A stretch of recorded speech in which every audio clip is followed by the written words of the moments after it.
Assalamualaikum warahmatullahi wabarakatuh. Kembali lagi dengan saya Tri Anggraini dari Prodi Akidah dan Filsafat Islam UIN Salatiga.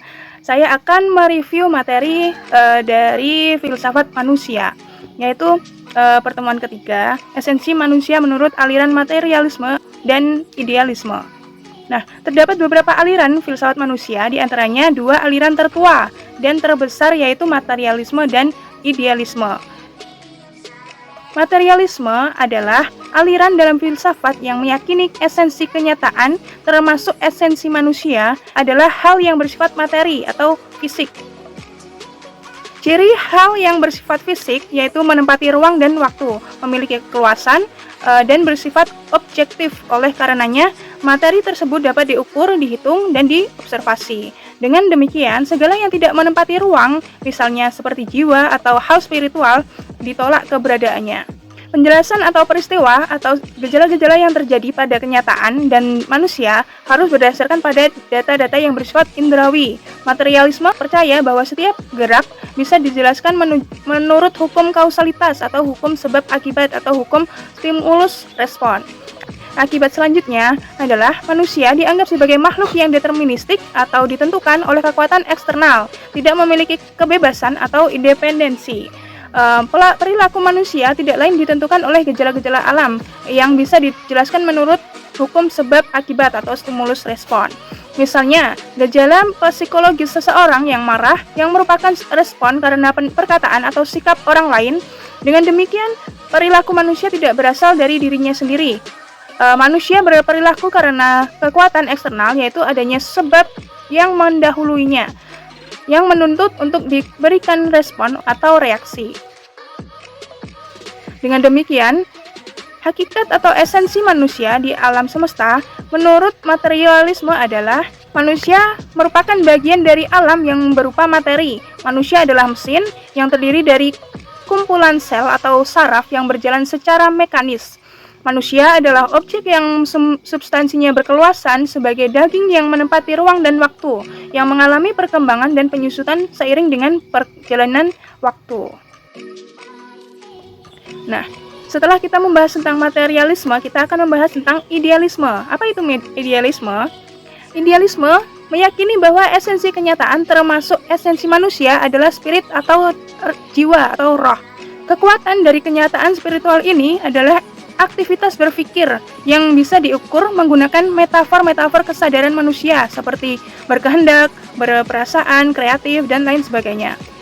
Meskipun kenyataan sejati bersifat spiritual, namun para idealis tidak menolak atau memungkiri kekuatan fisik material atau hukum alam. Kekuatan alam diakui ada, namun keberadaannya diyakini sebagai manifestasi atau perwujudan dari kekuatan sejati yang lebih tinggi, yaitu roh absolut atau Tuhan. Para idealis percaya bahwa gerak planet dan semua hukum alam telah diatur dan direncanakan oleh kekuatan spiritual yang memiliki tujuan tertentu atau teologis. Berhubung kenyataan pada dasarnya bersifat spiritual, maka hal-hal yang bersifat normatif seperti agama dan hukum memiliki peranan penting dalam kehidupan yang akan menggerakkan perilaku manusia. Norma dan nilai agama dapat digunakan sebagai panduan untuk mengarahkan perilaku manusia sekaligus petunjuk yang mengarahkan jalan untuk mewujudkannya. Dengan demikian, hidup dan perilaku manusia adalah bertujuan. Perilaku manusia mengandung maksud untuk menggapai atau mengaktualisasikan nilai atau norma yang diyakininya. Sumber penggerak utama dari perilaku manusia adalah kekuatan internal, yaitu jiwa. Tujuan hidup manusia adalah untuk mengaktualisasikan diri beserta nilai-nilai yang diyakininya. Tubuh atau materi hanya dipahami sebagai sarana bagi jiwa untuk mengekspresikan dirinya, baik dalam bentuk perilaku maupun dalam bentuk budaya. Sebagian besar penganut idealisme mempunyai pandangan deterministik mengenai manusia. Maksudnya, kedudukan dan tindakan manusia sudah diatur dan ditentukan oleh roh absolut. Tidak ada kebebasan manusia, baik secara individu maupun kolektif. Meskipun demikian, ada sub-aliran idealisme yang menekankan kebebasan manusia, yaitu aliran personalisme. Personalisme menekankan bahwa roh bersifat pribadi atau individual. Dengan demikian, setiap individu mempunyai kebebasan untuk mengekspresikan dirinya sendiri. Nah, dari pernyataan tersebut kita dapat mengambil kesimpulan bahwa terdapat beberapa perbedaan antara materialisme dan idealisme. Materialisme lebih meyakini bahwa manusia hanya bersifat materi saja atau fisik, dan segala sesuatu yang bersifat tidak material akan ditolak oleh materialisme keberadaannya. Nah, ciri dari materialisme ini yaitu yang pertama, menempati ruang dan waktu karena ia bersifat materi, dapat dilihat dan memiliki fisik yang dapat disentuh dan diraba. Kemudian memiliki keluasan, dapat diukur tinggi dan beratnya. Kemudian dapat dihitung dan dapat diobservasi. Nah, manusia ini dianggap sebagai makhluk yang deterministik. Dia tidak bisa menentukan dirinya sendiri kecuali dia ditentukan oleh gejala alam. Jadi misalnya seseorang marah, kemudian tidak serta-merta dia marah, tapi pasti ada sebab akibatnya. Nah, sebabnya adalah misalnya ada seseorang yang membuat dia marah. Nah, akibatnya maka dia akan misalnya seperti responnya adalah dia tidak ingin berbicara dengan orang tersebut. Nah, seperti itu. Nah, dalam idealisme meyakini bahwa esensi kenyataan termasuk esensi manusia adalah roh atau jiwa. Nah, kekuatan dari kenyataan ini adalah aktivitas berpikir yang kemudian menghasilkan tindakan atau perilaku seseorang, seperti contohnya tadi marah, kemudian kecewa, seperti itu. Para idealis tidak menolak atau memungkiri kekuatan material. Jadi, walaupun dia meyakini adanya kekuatan roh, tapi dia juga meyakini adanya kekuatan material. Namun, kekuatan material ini hanya sebagai manifestasi dari kekuatan roh absolut atau Tuhan. Nah, sumber penggerak utama dari perilaku manusia tadi adalah kekuatan internal, yaitu jiwa atau logika. Nah, tubuh tadi atau yang bersifat materi tadi hanya diyakini sebagai sarana jiwa untuk mengekspresikan dirinya dalam bentuk perilaku. Jadi, kalau misalnya seseorang berpikir, maka materi itu hanya sebagai pendorong atau sebagai pengaktualisasian dari adanya pemikiran seseorang tersebut.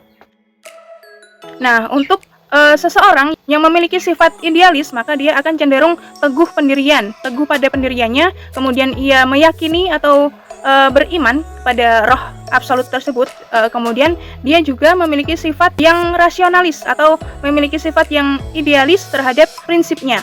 Nah, orang yang bersifat idealis, mereka cenderung memiliki pemikiran yang matang, pemikiran yang tidak tergesa-gesa, mereka cenderung memiliki pemikiran yang tidak materialis, kemudian lebih mengutamakan logika daripada yang bersifat empiris atau pengalaman. Nah, dalam idealisme tadi lebih meyakini adanya roh adalah yang benar atau real, sedangkan materialisme hanya sebagai sampingannya saja. Nah, orang yang idealis mereka memiliki alasan yang kuat terhadap prinsip-prinsipnya karena dia lebih menekankan pada logika. Nah, untuk kelebihan dan kekurangan antara keduanya, yaitu yang pertama, kelebihan dari materialisme. Kelebihan dari materialisme tidak lain dan tidak bukan seperti yang saya jelaskan tadi, bahwa materialisme dapat diukur secara real, kemudian mereka lebih empiris, bersifat empiris karena sesuatu tersebut dapat diraba dan dapat dilihat. Nah, kekurangan dari materialisme adalah bahwa panca indera atau sesuatu yang bersifat materi tersebut memiliki kekurangan atau memiliki keterbatasan, sehingga sesuatu yang terbatas tersebut tidak dapat menjangkau hal-hal yang di luar dari materialisme, seperti contohnya dia tidak dapat menggapai yang bersifat logika dan di luar dari empirisisme. Kemudian orang yang menganut materialisme cenderung memiliki sikap yang menghargai materi secara berlebihan, sehingga ia memiliki sifat yang konsumtif dan hedonisme untuk mendapatkan kepuasan terhadap hidupnya. Ia mengesampingkan nilai spiritual dan tidak mengakui adanya roh absolut atau Tuhan, tidak percaya terhadap hal-hal yang bersifat intelektual, sehingga dia mengesampingkan apa yang dinamakan logika dan lebih mementingkan empirisme. Nah, selain itu ada kelebihan dan kekurangan dari idealisme. Kelebihan dari idealisme adalah meningkatkan daya pemikiran seseorang dan bakat seseorang, kemudian mengembangkan ide yang benar sehingga dapat digunakan sebagaimana mestinya. Kelemahan dari idealisme yaitu bahwa idealisme menganggap roh lebih tinggi daripada materi, sehingga dia lebih mengagung-agungkan roh daripada materi. Di sini ada aliran-aliran materialisme dan idealisme. Aliran-aliran materialisme yaitu ada dua. Yang pertama, aliran metafisik dan aliran dialektika. aliran idealisme, ada aliran metafisika idealisme, aliran epistemologi idealisme, dan humanologi idealisme. Nah, dalam aliran-aliran ini terdapat tokoh-tokoh yang berjasa dalam mencetuskan aliran materialisme dan aliran idealisme. Nah, untuk tokoh dari materialisme adalah Karl Marx yang menyebutkan bahwa benda sebagai kenyataan yang pokok. Kemudian untuk tokoh idealisme yaitu diantaranya ada Plato, kemudian Socrates, René Descartes, dan Immanuel Kant. Mungkin hanya itu yang bisa saya sampaikan pada kesempatan kali ini. Nah, untuk selanjutnya bisa subscribe, share, dan like. Terima kasih. Wassalamualaikum warahmatullahi wabarakatuh.